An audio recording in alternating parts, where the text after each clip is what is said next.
উপস্থিতি আমাদের মাঝে আজকে প্রধান আলোচক হিসেবে রয়েছেন রুহুল খান, আমাদের জামাত ইসলামী সাবেক আমির, বর্তমান ভোলাজিরাজগার তালিম উন্নয়ন বিভাগের সম্মানিত সভাপতি, হাজিপুর সিনিয়র তালিম মাদ্রাসার উপাধ্যক্ষ যারা মৌলানা নবীন চাকরি। এখন আমাদের মাঝে বিশেষ অতিথি হিসাবে আলোচনা পেশ করবেন হাজিপুর সিনিয়র তালিম মাদ্রাসার সম্মানিত সিনিয়র প্রভাষক যারা মৌলানা নাজির রহমান আল জাদরি।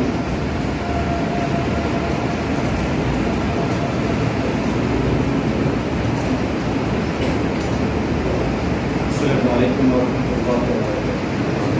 نحمده ونصلي على رسوله الكريم أما بعد وما أرسلناك إلا رحمة للعالمين. وقال النبي صلى الله عليه وسلم بلغوا عني ولو آية.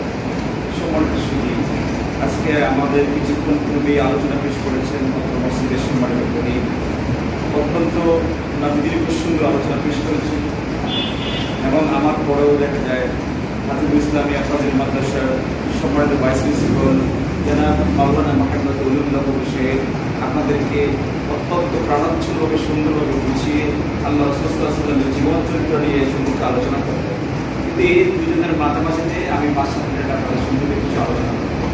সম্মানিত সুধী হাজিরিন, রাসূল আকরাম সাল্লাল্লাহু আলাইহি ওয়াসাল্লামের যে দিনগুলো আমি আশাবাদী, আমি এটা বিশ্বাস করি আমাদের ভাইস প্রিন্সিপাল হুজুর উনি রাষ্ট্র জীবন এবং পলিটিক্যাল জীবন এবং বিপ্লবী জীবনের তিনি সেখানে কাজ করবেন।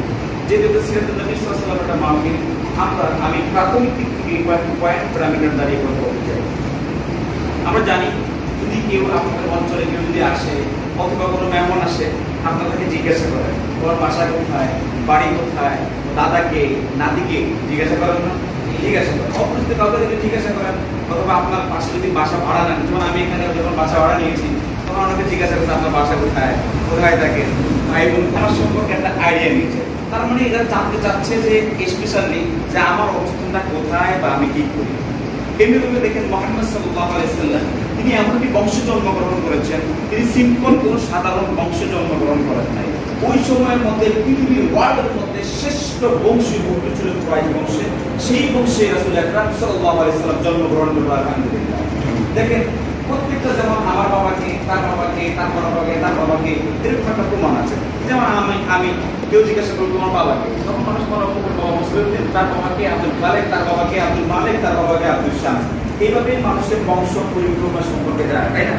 মুহাম্মদ সাল্লাল্লাহু আলাইহি ওয়াসাল্লাম বিষয়টা দেখেন, মুহাম্মদ সাল্লাল্লাহু আলাইহি ওয়াসাল্লাম বাবা হলো আব্দুল্লাহ, তার বাবা হলো আব্দুল মুত্তালিব, তার বাবা হাশিম, তার বাবা হলো মানাফ, তার বাবা কুসাই, তার বাবা কাব, তার বাবা কিলাব, তার বাবা ফিহির, তার বাবা মালিক, তার বাবা নজর, তার বাবা নিসার, তার বাবা কিনানা, তার বাবা মুদ্রাকা, তার বাবা ইলিয়াস, তার বাবা মুআদ, তার বাবা মুআল্লাদ, তার বাবা আদনান। এভাবে শীশ আলাইহিস সালাম থেকে শুরু করে আদম আলাইহিস সালাম পর্যন্ত আল্লাহ রাসূলের জীবন চলে গেছে, যেটা মাদারিজুন নবুওয়াত গ্রন্থের মধ্যে উল্লেখিত হয়েছে। আলহামদুলিল্লাহ।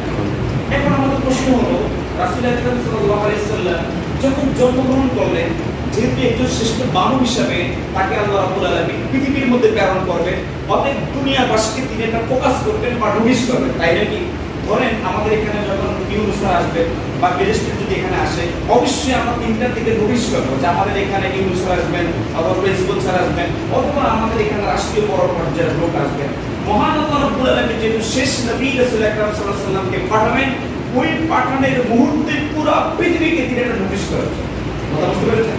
আমরা যখন পৃথিবীতে যখন আগমন করি, আমরা মায়ের থেকে মাদারিজুন গ্রন্থের মধ্যে এসেছে এবং সিরাতে ইবনে হিশামের মধ্যে এসেছে, আর রাহিকুল মাকতুব গ্রন্থের মধ্যে এসেছে এবং সিরাতের অনেক ব্যাপক গ্রন্থগুলোর মধ্যে এসেছে। এবং দ্বিতীয় সংস্করণে মাইকেল ছাড় একটা গ্রন্থ লিখেছিল যে দ্য 100 মানুষের শ্রেষ্ঠ জীবনী সেখানে উল্লেখ করেছে। তার দ্বিতীয় সংস্করণে একটা বৈদেশিক উল্লেখ করেছে মহানবী সাল্লাল্লাহু আলাইহি ওয়াসাল্লাম পৃথিবীতে যখন আসলেন, পৃথিবীর ওয়ার্ল্ডের সকল মানুষ যখন সে দুনিয়াতে ডেলিভারি হয়, ডাক্তার বলেন, ধাত্রী বলেন, তার নাড়িটা কেটে দিয়ে কেটে দেয় সিস্টেমেটিক, কাটে কিনা?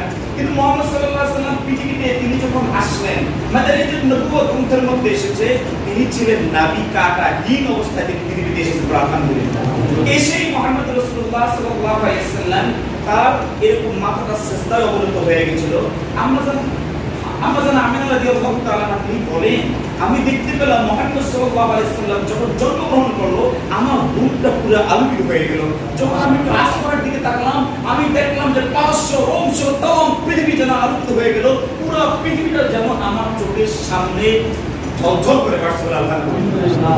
তখন আম্মাজান এই আমিনা রাদিয়াল্লাহু তাআলা আপনারা তিনি বলেন মাদার এই জন্য নবুয়া গ্রন্থের মধ্যে এসেছে এবং সিরাতে ইবনে হিশামের মধ্যে এগুলো এসেছে। তিনি দেখতে পেলেন যে আমি চোখের সামনে দেখতে পেলাম পারস্য রোম এবং কিসরার মধ্যে যতগুলো প্রাসাদ আছে যে প্রাসাদে দাঁড়িয়ে কাফের মুশরিকরা ইবাদত করত, যেখানে তারা বিভিন্ন গাছ পূজা করত, প্রাসাদকে পূজা করত, রথকে পূজা করত। আমি দেখতে পেলাম চোখের সামনে আল্লাহ রাব্বুল আলামিন আমাকে দেখিয়ে দিলেন পারস্য রোম কিসরা প্রায় 11টি প্রাসাদ আল্লাহ রাসূল সাল্লাল্লাহু আলাইহি ওয়াসাল্লাম যখন জন্মগ্রহণ করলো ঠাস ঠাস করে সব ভেঙে চুরমার হয়ে গেল। আল্লাহু আকবার।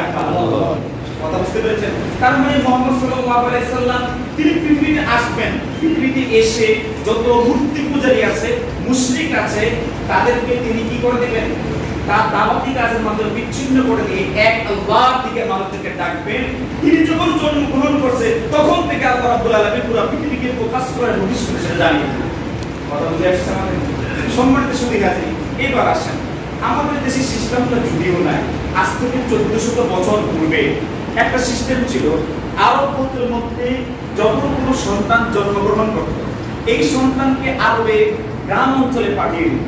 একজন ধাত্রী রাখতো বা ধাত্রী অথবা কাজের একজন লোকের কাছে টাকা পয়সা নিত, এই নিয়মের মাধ্যমে তাকে গ্রাম অঞ্চলে পাঠিয়ে দিত। সিরাতে ইবনে হিশামের মধ্যে এসেছে মুহাম্মদ রাসূলুল্লাহ সাল্লাল্লাহু আলাইহি ওয়াসাল্লাম যখন জন্মগ্রহণ করলেন তার পেট ছিল, তার মায়ের গর্ভ অবস্থায় তার বাবাকে তিনি হারিয়েছেন 6-7 মাস, কেউ বলেছেন 8 মাস, অনেক মতভেদ রয়েছে।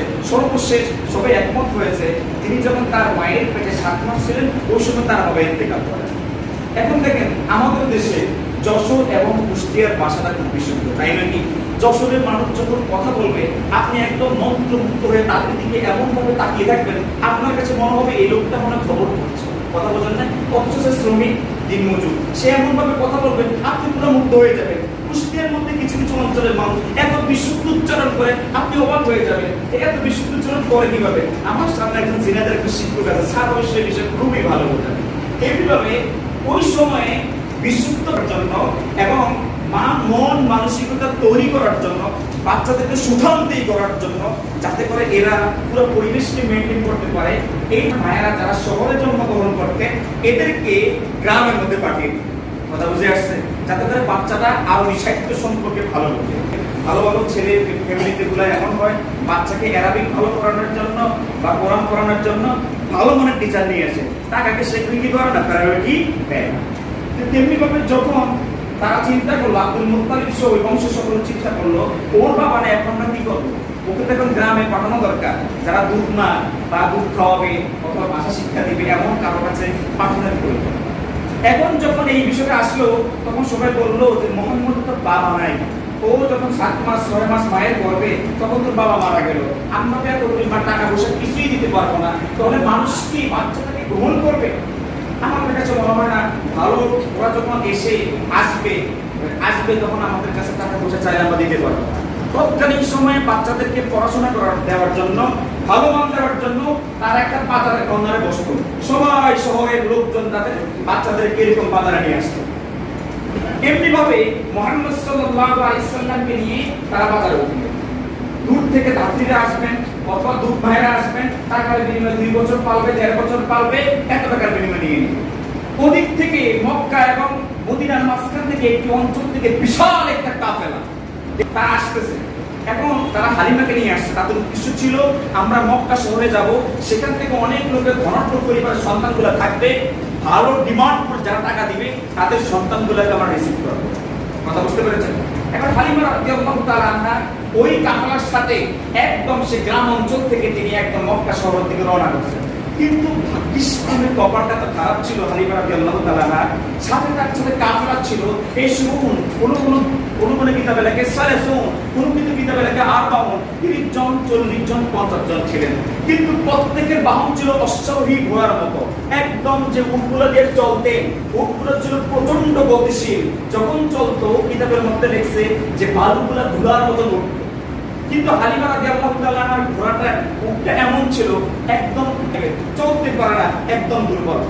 লোকজন বলতেছে হালিমা তোমাকে দিয়ে চলটা, you are not able to carry with us, তুমি আমাদের সাথে যেতে পারো না, কারণ তুমি এখানে আমি দেখতে পাচ্ছি তোমার যে উট, এই উট দিয়ে যদি মক্কায় যাই তাহলে সময় আমাদের 1 মাস লেগে যাবে, অতএব তোমাকে নিয়ে আর পারছি না, আমরা এখন আমাদের সেই গাধাকে অথবা উটকে আমরা ধাপিয়ে বেড়াই চলি। হালিমা রাদিয়াল্লাহু তাআলা আমার সাথে ছিল তার স্বামী, সে স্বামীর দিকে তাকায় একবার, নিজের দিকে তাকায় একবার, আবার তাকায়, এবং গাধার দিকে একবার তাকায়। এখন তার স্বামী বলল, প্রাণের স্ত্রী, যাই হোক আমার কাফেলা যদি চলে যায়, যাক ওরা নিয়ে দামি গুলে দিবে, আমরা পিছন দিয়ে আস্তে আস্তে যাই। লোকের কাফেলা সব লোক তাদের গাধাগুলাকে হাঁটিয়ে তার সামনে চলে গেল। হালিমা রাদিয়াল্লাহু তাআলা আনহা সবার মধ্যে আসে যে তারা 3 দিন পরে তাদের 3 দিন শেষে তার অবস্থা গিয়েছে। এরকম গ্রাম অঞ্চল থেকে সকল লোকজন গিয়ে করলো কি, ওই বাজারের মধ্যে যত দামি লোকের সন্তান আছে, টাকা দিয়ে এর সন্তান 2 বছরের জন্য পাচ্ছে ওই সময় 10 লাখ টাকা, 8 লাখ টাকা, 5 লাখ টাকা, সবাই ধর্ম ফ্যামিলির সন্তানগুলোকে টাকার বিনিময়ে নিয়ে গেছে। 1.5 বছর 2 বছর 1 বছর দুধ পান করাবে, আবার তাদের ঘর পাঠিয়ে দেবে। এটা ওই সময় রসুল ছিল। কিন্তু হালিমা রাদিয়াল্লাহু তাআলা আনহা যখন তিনি আসলেন ওই মক্কা শহরের বাজারে, যখন আসলেন তিনি দেখতে পেলেন সবাই মোটামুটি ধনাঢ্য ফ্যামিলির সকল সন্তানকে নিয়ে গেছে, আর কেউ নেই। একজন মাত্র বাজারের কর্নারে একটা ছেলেকে নিয়ে একদম পর্দা করে টুকটুক করে বসে আছে, পাশে তার আত্মীয়। এখন হালিমা খুব হতাশ হয়ে গেল, লগে তার স্বামীও আছে, তখন চলো আমরা চলে যাই। তখন হালিমা, আমরা যেহেতু সবার লাস্টেই আসছি, যেহেতু সন্তানটা আছে, থাক যদি টাকা পয়সা না পাইলাম ওকে নিয়ে চলে যাবে, আলহামদুলিল্লাহ। আমার কোল থেকে নিল, তাদের চুক্তি হলো 2 বছর পর্যন্ত এই ছেলেটাকে লালন পালন করবে, দুধ খাওয়াবে এবং মানসিকভাবে তাকে বিকশিত করবে। কন্ট্রাক্ট হলো, টাকার পরিমাণ আসলো, টাকার পরিমাণটা ছিল একদম নগণ্য, যেটা হালিমা এখান থেকে পথ খরচটাও যে হবে না, নিল। হালিমা রাদিয়াল্লাহু তাআলা আনহা বলে, আমি যখন এই বাচ্চাটাকে কোলে নিলাম, আমি দেখতে পেলাম আমার যে গাধাটা ছিল ধ্বজভঙ্গ, যে গাধাটা চলতে পারতো না, দেখলাম মিনিটের মধ্যেই আল্লাহ রাব্বুল আলামিন এই গাধাটার মধ্যে এমন পরিমাণ ফোর্স দিয়েছে, এমন পরিমাণ স্ট্রং ক্ষমতা দিয়েছে, এমন পরিমাণ পাওয়ার দিয়েছে, এমন পরিমাণ শক্তি দিয়েছে, আমার গাধা এবার ঘোড়ার চেয়েও তীব্র গতিতে চলতে লাগলো, আলহামদুলিল্লাহ। এবার যখন চলতে লাগলো, তার কাফেলাটা আগেই চলে গেছে। একটা পর্যায়ে দেখায় ধুলার মতো উড়িয়ে এই গাধা এবার সামনের দিকে অশ্বারোহীর গতিতে এগিয়ে যাচ্ছে। লোকের কাফেলার লোকজন যারা তাকে ছেড়ে চলে গেছে, এবার তারা ভাবে কিরে একে হালিমা, লোকজন সবাই বললো ইয়া দাদা ইয়া হালিমা, এ তো হালিমা। সবাই ডাকলো ইয়া হালিমা কাইফা ওয়ান্তাতে, এ হালিমা দাঁড়াও, আমরা তোমার সাথে কথা বলতে চাই। হালিমা পিছন দিকে তাকে একটু মিটমিট করে হাসল, বলে আলহামদুলিল্লাহ। এবার বলল ঘটনা কি, মাজা হাদাস, কি ঘটলো এর পিছনে কারণ কি, আমাদের একটু বলো তো। আসার সময় ধ্বজভঙ্গ তোমার গাধা ছিল, এখন যদি স্ট্রং পাওয়ারের ঘোড়া, এক স্ট্রং পাওয়ারের গাধা কারণ ঘটনাকে আমাদেরকে বলো। তখন তিনি বললেন, হ্যাঁ তোমরা বলছো আমার গাধা থেকে ধ্বজভঙ্গ ছিল, কিন্তু মুহাম্মদ রাসূলুল্লাহ সাল্লাল্লাহু আলাইহি সাল্লামকে যখন আমি কোলে নিয়ে যখন গাধার উপরে উঠলাম, আমি দেখতে পেলাম একটা অদৃশ্য শক্তি থেকে আমার সেই গাধাটা তীব্র শক্তি পেয়ে গেল, যার দরুন তোমাদের কাফেলাকে পিছনে ফেলে আমি সামনের দিকে চলতে লাগলাম, আলহামদুলিল্লাহ। এখন সকল লোক বলতে লাগলো আটটা ঘটনা বলো তো। বলছে কি বলবো, আমরা এই মরুভূমির মধ্যে যে বাড়ি, এই বাড়িতে সাধারণ মানুষ হাঁটতে পারে না, যদি সে পায়ে যদি খোরাম না দেয় তাহলে তার পা এরকম ফেটে যাবে, কারণ ওখানের যে তাপমাত্রা, এই তাপমাত্রা প্রায় বিজ্ঞানীরা বলেন বা যারা যেখানে কাজকর্ম করেন ওই যে মরুভূমিটা, তারা বলেন এখানে থাকে 47 ডিগ্রি সেলসিয়াস অথবা 72 ডিগ্রি সেলসিয়াস তাপমাত্রা, গরম থাকে, হিট থাকে। এখানে মানুষ সাধারণত পায়ে অনেক প্রকার জুতা পরে তারপরে যেতে হবে। আমাদের দেশে দেখবেন লালমনিরহাটে গত বছর এই বছর এত পরিমাণ তাপ পড়েছে যে মানুষ এই তাপের মধ্যে রেখে ডিম ভাজি করে খেয়ে ফেলছে, তাই না? বললো আমরা সকল মানুষ যাই, আমরা ঘামে একদম ভিজে যাচ্ছি, ক্লান্ত হয়ে যাচ্ছি, কিন্তু তোমাকে দেখছি ফুরফুরা।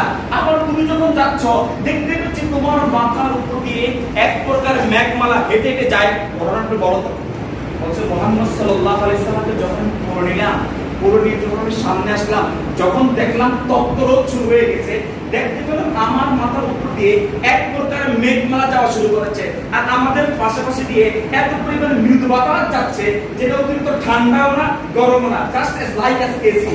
এসির মতন বাতাস আমাদেরকে বহমান করে নিয়ে যাচ্ছে, আর মেঘমালাগুলো আমাদের সামনে তাদের জবান থেকে বলছে, হে হালিমা, তুমি যাকে ধারণ করেছো বিশ্ব জাহানের শ্রেষ্ঠ নবী মুহাম্মদ রাসূলুল্লাহ সাল্লাল্লাহু আলাইহি সাল্লাম, তাকে ইস্তেকবাল দাও, তোমার জীবন বরকত দাও। আল্লাহু আকবার।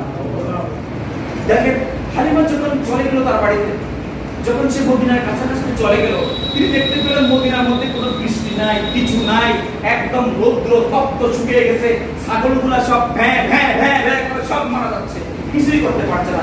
বললেন মুহাম্মদ সাল্লাল্লাহু আলাইহি সাল্লামকে নিয়ে আমি যখন সীমানায় পাড়া দিলাম, দেখতে পেলাম সাথে সাথেই মৃদু বাতাস আর বৃষ্টি শুরু হয়ে গেল।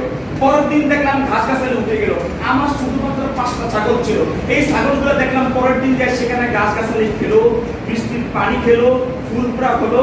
আমি দেখতে পেলাম 6 থেকে 7 মাস পরে এই 5টা ছাগল থেকে আল্লাহ রাব্বুল আলামিন আমি দেখতে পেলাম শত শত ছাগল উৎপাদন করতে। আলহামদুলিল্লাহ। হালিমা বললেন, বাচ্চাকে যখন আমি 6 মাস লালন পালন করলাম, আমি ছিলাম একদম অদম, খেতে পারতাম না, খাইতে 3 বেলা আমার কষ্ট হতো। আমি দেখতে পেলাম 6 মাসের মাথায় মদিনার মধ্যে শ্রেষ্ঠ ব্যবসায়ী যারা আছে, এই ব্যবসায়ীদের মধ্যে আমি শ্রেষ্ঠ ধনীতে আমি রূপান্তরিত হয়ে গেলাম। আল্লাহু আকবার। সম্মানিত সুধী, এইগুলো আমাদের রাসূল আকরাম সাল্লাল্লাহু আলাইহি সাল্লাম জন্মগ্রহণের পর থেকে কিছু সময় যেহেতু আমাদের কম, আর আছে শুধুমাত্র আমাদের সময়। দেখেন রাসূল আকরাম সাল্লাল্লাহু আলাইহি সাল্লাম জীবন চরিত্র কেমন ছিল, তিনি কখনোই মিথ্যার আশ্রয় নিতেন না। কথা বুঝতে পেরেছেন? মিথ্যার আশ্রয় নিতেন না, মিথ্যা সাক্ষ্য দিতেন না। বুখারী বর্ণনার মধ্যে এসেছে, মুত্তাফাকুন আলাইহির মধ্যে এসেছে, আলা উনাব্বিকুম বিআকবারিল কাবাইর, ক্বালু বালা ইয়া রাসূলুল্লাহ, আমি কি তোমাদেরকে কবিরা গুনাহ সম্পর্কে সচেতন করব না? তখন সাহাবায়ে কেরাম বললেন, হ্যাঁ। তখন বললেন, কবিরা গুনাহ 3টা, তার মধ্যে একটা হলো কাউল সুর, মিথ্যা কথা বলা, আরেকটা হলো মিথ্যা সাক্ষ্য দেওয়া, একটা হলো খুন হলো, হত্যার শিকার হয়ে গেল। আপনি দেখতে পেয়েছেন আব্দুর রহিম আলী তাকে হত্যা করেছে, এটা না বলে আপনি দেখেন ইসলামী ভাবাপন্ন লোককে ফাঁসিয়ে দিলেন, বললেন এই হত্যা করছে, এটা কি মিথ্যার আশ্রয় নয়? রাসূল আকরাম সাল্লাল্লাহু আলাইহি সাল্লাম বলেছেন মিথ্যার আশ্রয় নেওয়া যাবে না। নাম্বার 2 হলো, দেখেন আজকে ঢাকা বিশ্ববিদ্যালয় অথচ রাসূল আকরাম সাল্লাল্লাহু আলাইহি সাল্লাম তিনি বলেছেন, কোন এক মুসলমান ভাইকে কেউ যদি হত্যা করে, সেজন্য তাম পৃথিবীর সকল মুসলমানকে এবং তাম পৃথিবীর সকল মানুষকে হত্যা করা শামিল, সে গুনাহ করে। তবে এর মানে কি বোঝা যায়? আমাদের কোন মানুষকে হত্যা করা যাবে? আপনারা দেখেছেন গত মাসের 5 তারিখে মানুষ আন্দোলন করেছে, নির্বিচারে মানুষকে গুলি করে হত্যা করেছে। যারা তাকে ভালোবাসত তারাও বলেছে এই ধরনের হত্যাকাণ্ড মেনে নেওয়া যায় না। তার মানে কেউ যদি হত্যা করে, খুনের সাথে জড়িত থাকে, আল্লাহ রাব্বুল আলামিন তার জেট থেকে ছিটকে এনে তাকে পদস্থ করে নমরুদ ফিরাউনের মতো করে দিবে। কথা বলা ঠিক না বেঠিক? এই জন্য সম্মানিত সুধী হাজির, আল্লাহ রাসূল সাল্লাল্লাহু আলাইহি ওয়াসাল্লাম যখন জীবিত ছিলেন তখন তিনি বলেছেন, কুতিবা আলাইকুম কিসাস, তোমাদের উপর হত্যার বিনিময়ে হত্যা। আজকে যদি দেশে বিচার হতো ইসলামিক রাষ্ট্র অনুযায়ী, ওই কোরআন সুন্নাহ অনুযায়ী, যদি তাকে পাথর দিয়ে দৌড়া দিয়ে মারা হতো, বলেন আজকে চুরি চামারি কি থাকতো? জেনা ব্যবচার কি থাকতো? রাসূল আকরাম সাল্লাল্লাহু আলাইহি সাল্লামের সময় তিনি কি করছিলেন? কোরআন অনুযায়ী চলেছিলেন। এই জন্য সম্মানিত সুধী হাজিরিন, রাসূল আকরাম সাল্লাল্লাহু আলাইহি সাল্লাম মানুষ হত্যাকে তিনি না বলেছেন। রাসূল আকরাম সাল্লাল্লাহু আলাইহি সাল্লাম মিথ্যা কথাকে তিনি না বলেছেন। দ্বিতীয়ত রাসূল আকরাম সাল্লাল্লাহু আলাইহি সাল্লাম তিনি বলেছেন, আমার দ্বীনের দাওয়াতকে তোমরা পৌঁছে দাও, যদিও একটি আয়াত হয়। আমরা চেষ্টা করব রাসূল আকরাম সাল্লাল্লাহু আলাইহি সাল্লামের জীবন অনুযায়ী জীবন ডান্ডাতে এবং কোরআন এবং হাদিসের কথাগুলোকে মানুষের দুয়ারে দুয়ারে পৌঁছে দেওয়ার জন্য বলে আলহামদুলিল্লাহ। সম্মানিত সুধী, আল্লাহ রাব্বুল আলামিন আমাদেরকে রাসূল সাল্লাল্লাহু আলাইহি সাল্লামের সিরাত অনুযায়ী, জীবন চরিত্র অনুযায়ী আমাদেরকে রান্নার তৌফিক দান। সকলে বলে আমিন। ওয়া আখিরু দাওয়ানা আলহামদুলিল্লাহি রাব্বিল আলামিন।